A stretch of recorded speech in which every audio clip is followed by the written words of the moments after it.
Hi, Brent. Nice neutral background. I thought that was a real plus. You changed that.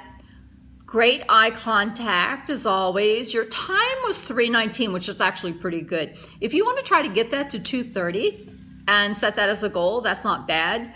But 3:19 I can live with. But if you could shave maybe 30 seconds off of that, and you'd be amazed. 30 seconds doesn't sound like much, but you'd be amazed when you're talking how much it is.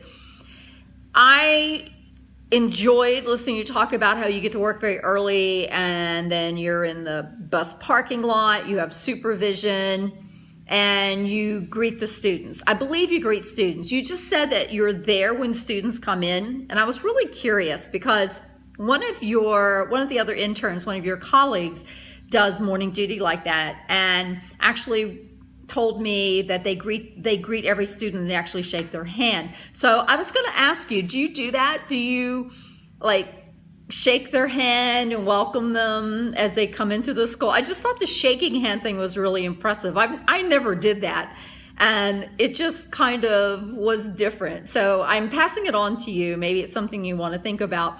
I'm sure you do greet them in some way, and you may actually do that. But the part I loved is when you said you talk to the bus drivers, because that's critical. That's often custodians and bus drivers, service personnel are often neglected because we're so focused on teaching and the students and everything else, and your cafeteria workers, we forget them. So the fact that you check with those drivers to see what's going on, kudos for you. I thought that was impressive. And obviously you know what you're doing and you know to do that. So that was great. Watch your uhs. You had a lot of uhs. I'm probably going to say 2 or 3 now just because I pointed it out. It's like a psychological thing, but just watch that. You want to break that habit. It's just something I advocate strongly, is get to the point where just pause. Don't say anything.